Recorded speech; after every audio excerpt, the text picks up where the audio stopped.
I've got some mint tea, some mint yarrow.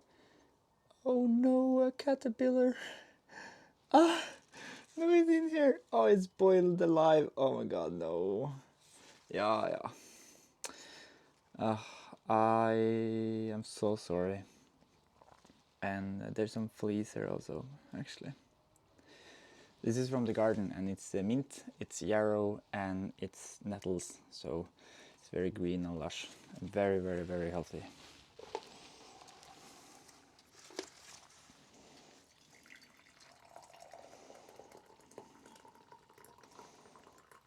And very warm. This reminds me that it is impossible to be to never kill anything, and it's very much about the intention behind. And this specifically caterpillar, which is here. I'm very sorry I didn't see you. So, but thank you for being part of me, and I welcome you into my body, and also all the leaves and the fleas or whatever crickets which are now boiled alive in here. Ah, okay. Welcome to the greenhouse. I'm sitting here I was inspired to sit inside and with the beautiful tomato plants we have here. And this video is about worth and value. And where do we source it from? And I'm here to share from my own experience, to share my experience regarding how it feels to source my feeling of worth from different aspects of life. And I'm not here to say that one is better than the other. I'm not here to say that you should do what I do. I'm here to share a perspective on an important topic, which I believe has a big impact on our sense of well-being and the amount of suffering we invite into our lives, like the mental suffering and pain.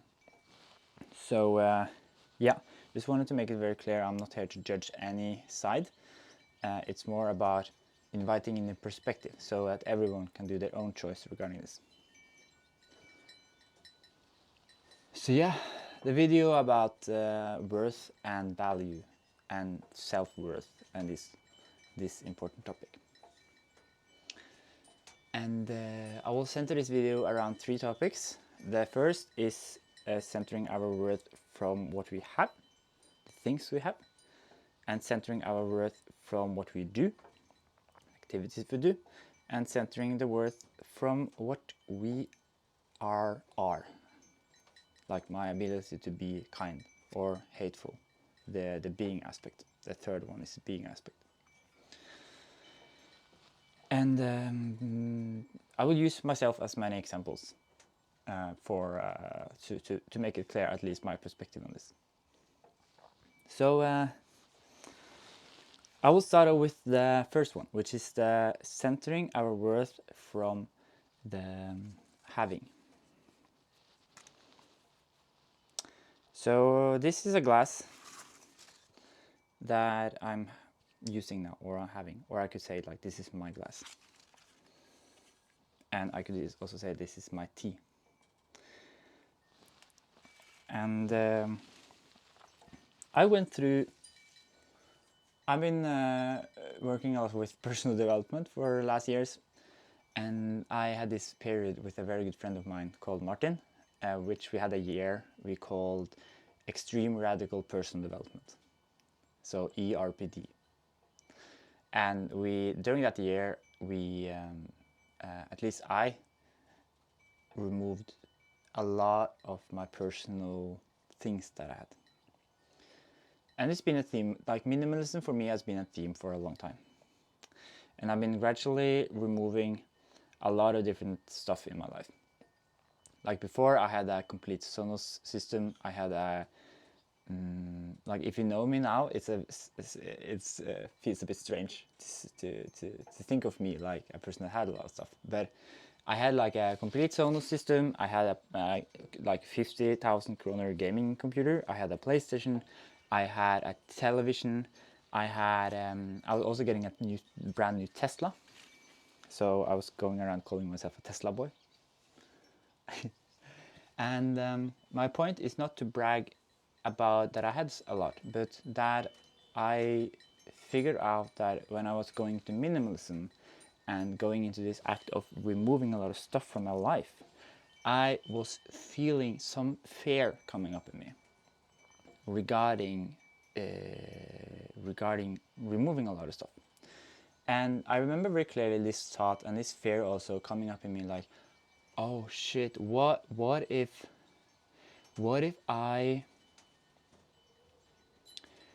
I removed all the stuff I had?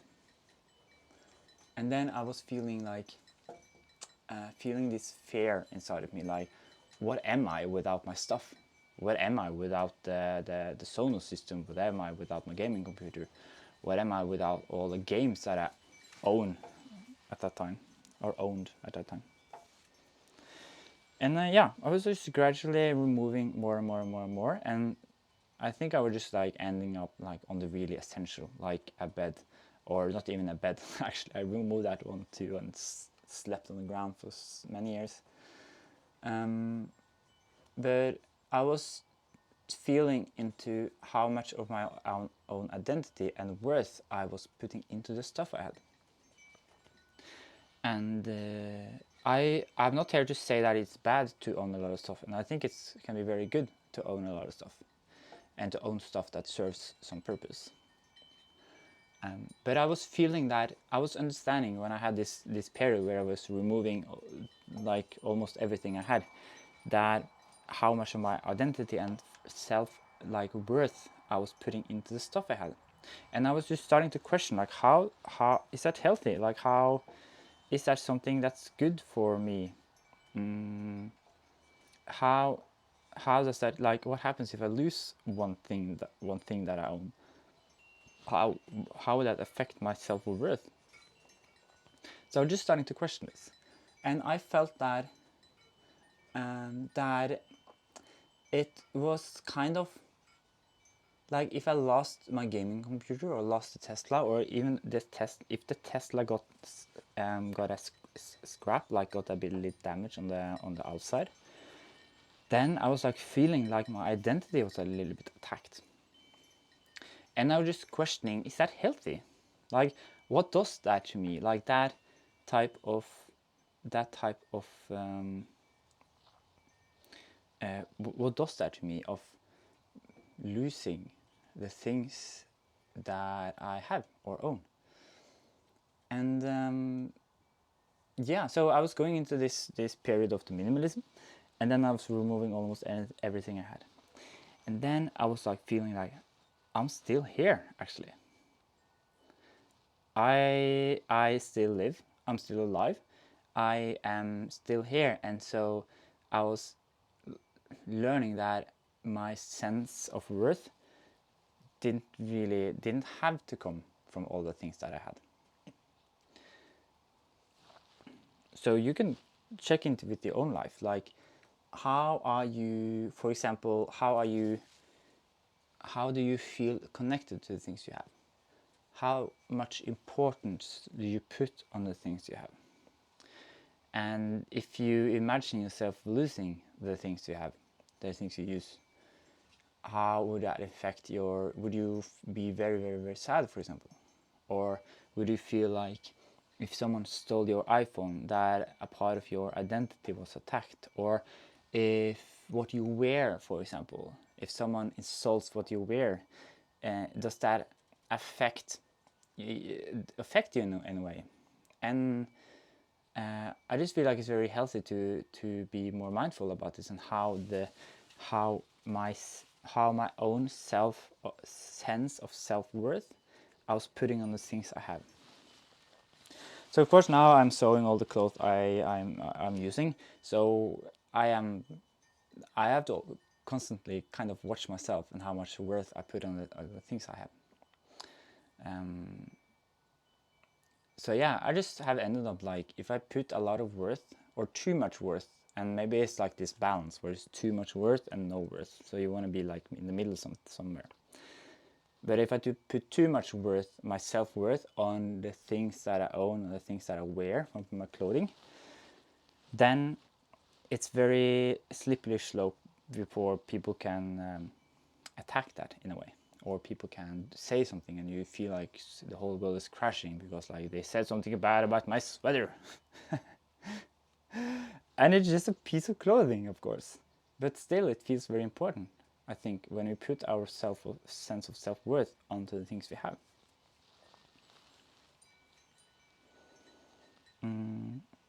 And I'm not saying that I am immune, but if someone says something about my skirt that I'm wearing, or the clothing that I make myself, I feel it's easier to laugh about it, because it's I feel it's true to say, for me at least, that I now I put less of my own worth on my value, on my clothes, for example, or the things I have. Like, I'm still valuable even though I have very strange clothes, for example. So that's like the first part, is like the having part. And then we can move over to the next part, which is the doing part, which is also very interesting and a more deeper part also, because it's the having is more physical and it's more visible, but the doing is a bit more hidden, I think.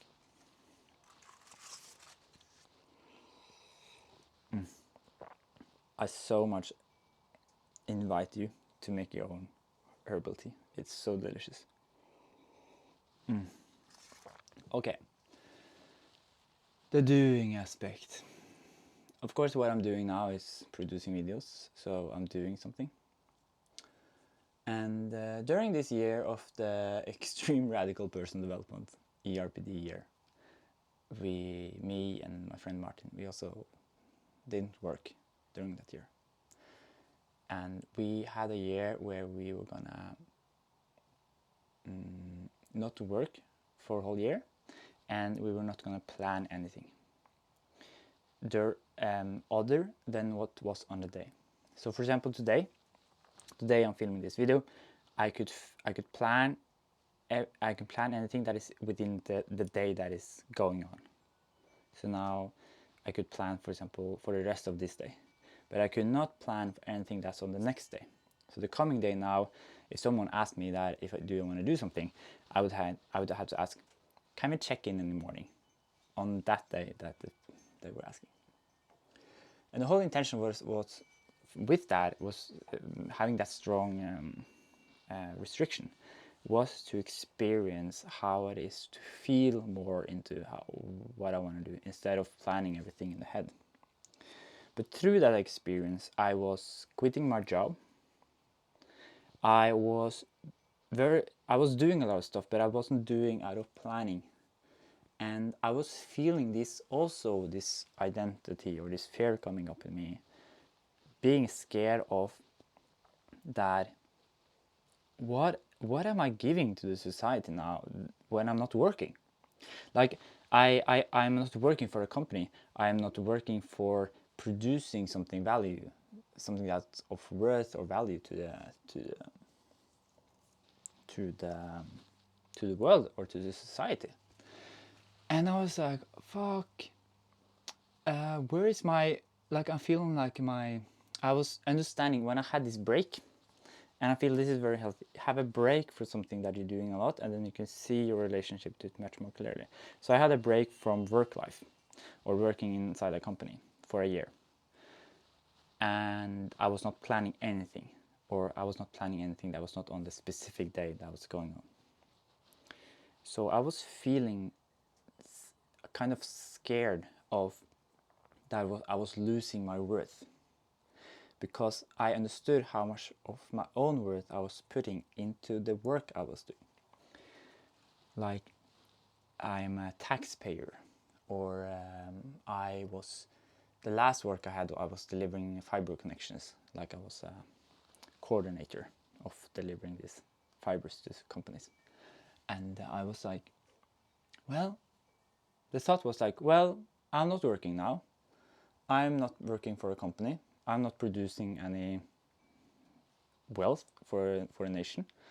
So basically, I'm worthless. That was like one of the thoughts of coming up in me, and I'm just burping a little bit. Beautiful burp. Thank you for being here. I was feeling that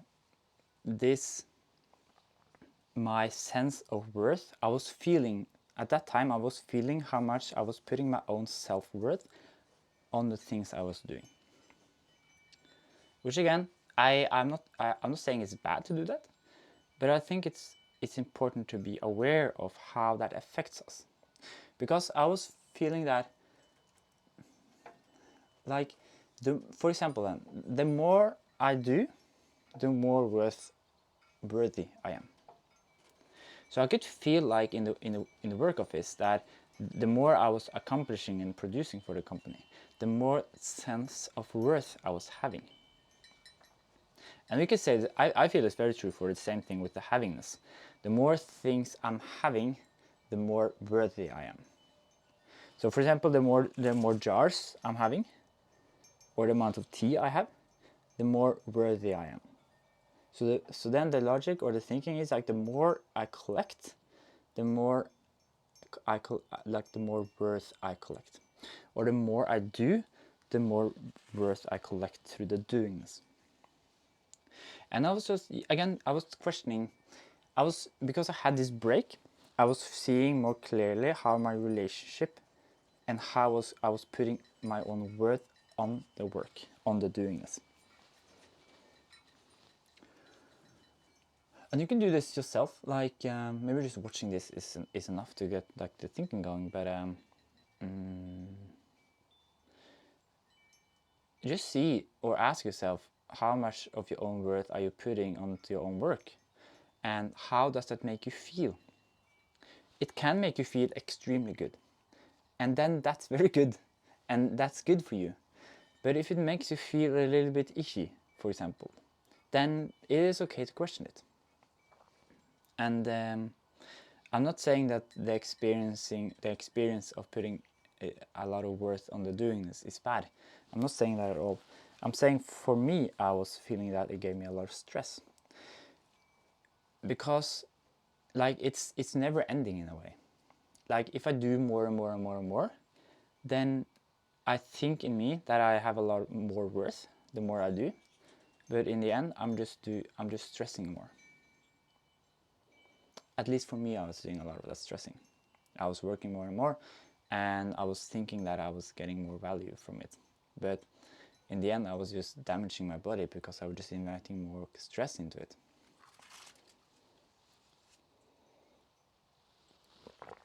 Oh my god, so good. Oh my gosh, oh my god.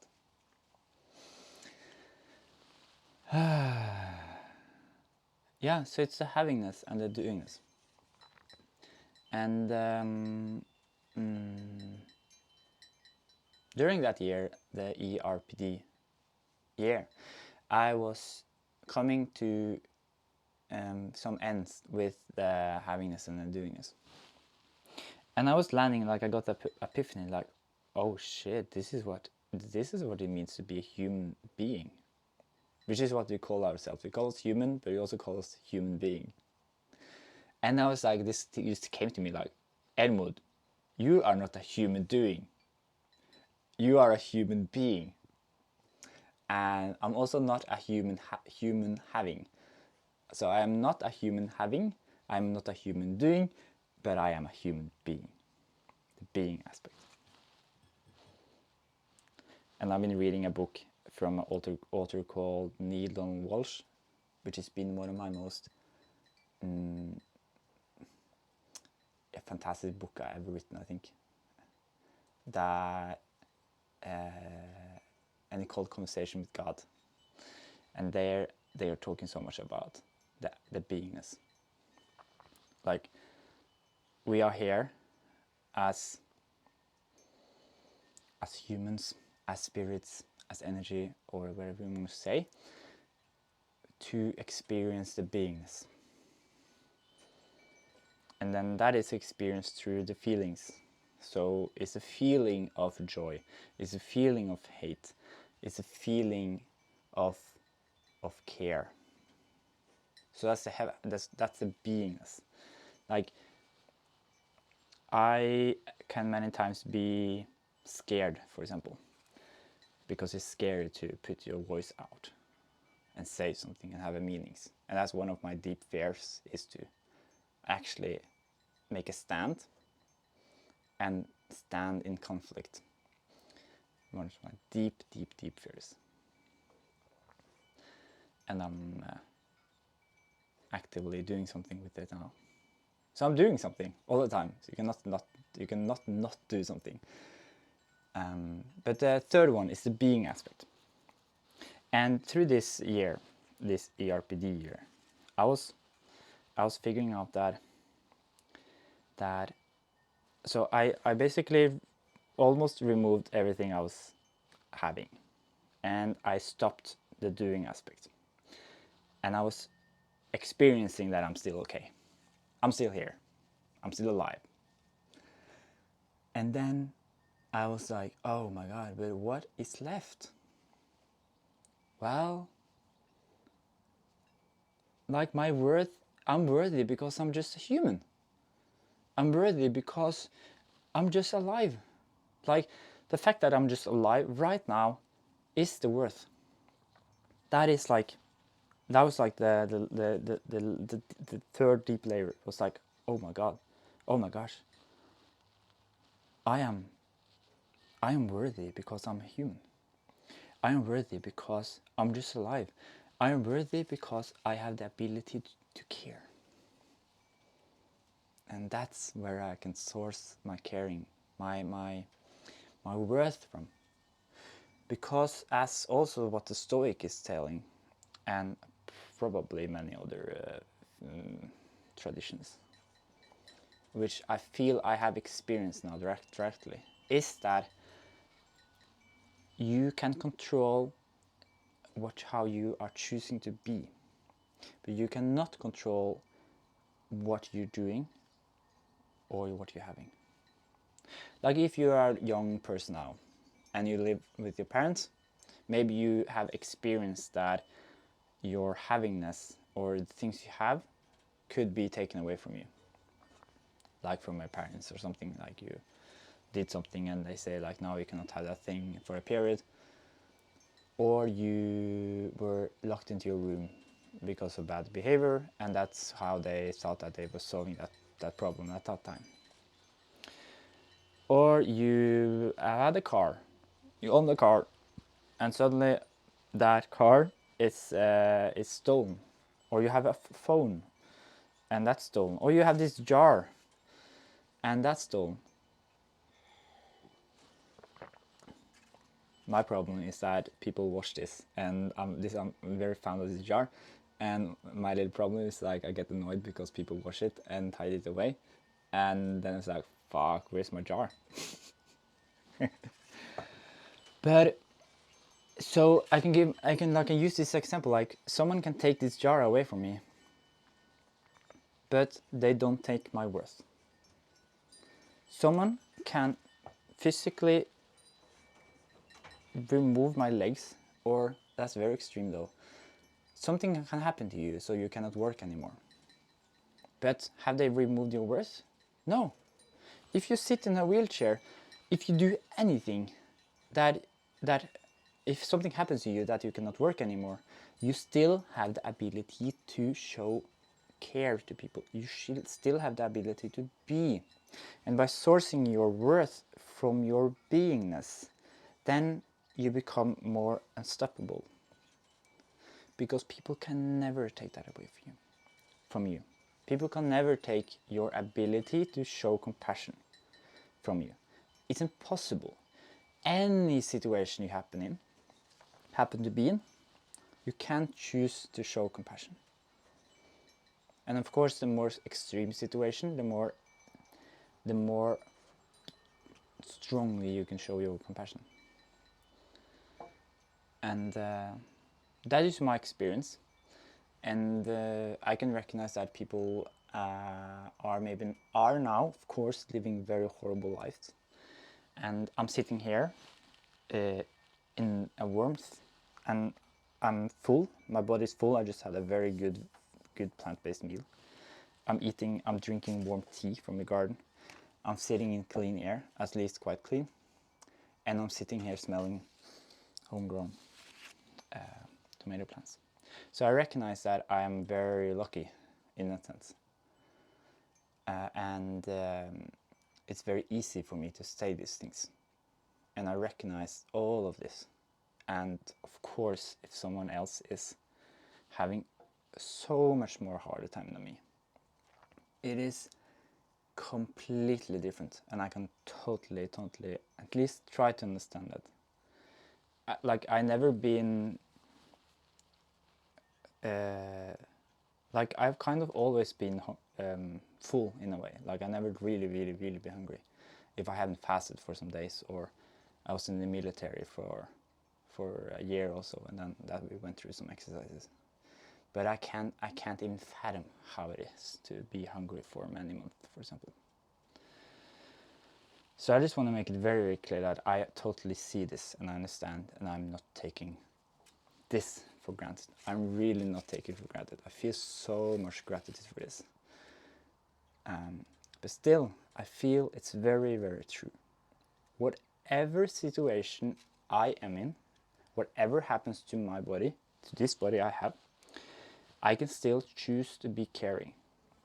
I can still choose to be loving, and of course you can choose to be hateful. That's very okay also.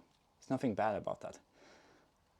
But it create some consequences and to your relations, to people, to friends that maybe don't want. So yeah. So that was the havingness and the doingness and the beingness, which again I just want to say clearly that it's not bad to have a lot of stuff. It's not good. It's not bad to do a lot of stuff, and it's not bad or good to just be in the beingness. There is a very good balance here. And but I believe awareness in how it affects us, you, me, to put our worth in either of these three categories affects us. And I feel that my experience is telling me that if I put my worth on my doingness, no, I was saying wrong then actually. If I put my worth on my beingness, I am putting myself in a position where I can be more peaceful in my entity, in my being, in my body. And this is one of the main importance for me, is to feel a deep peace in my stomach. So then it makes sense for me that what I want is what I'm choosing, and want is to be peace. And being peace, then it helps a lot to source my worth from what I'm being, and not do it from what I'm having and what I'm doing. So if I lose this jar, or I lose this phone that films me now, or I lose this necklace of Thor's hammer, or I lose this microphone, then I will feel sad, but it will not have attacked my identity or my sense of self-worth. And that's really the point, or the key I want to share here, which is this basically that point.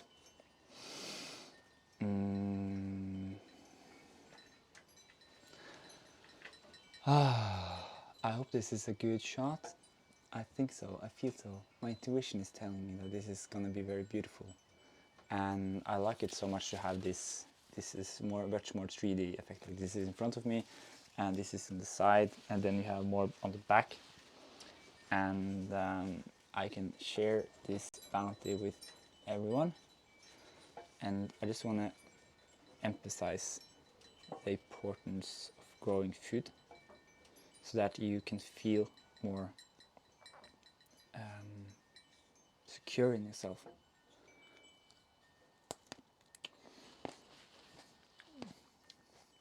Oh my God.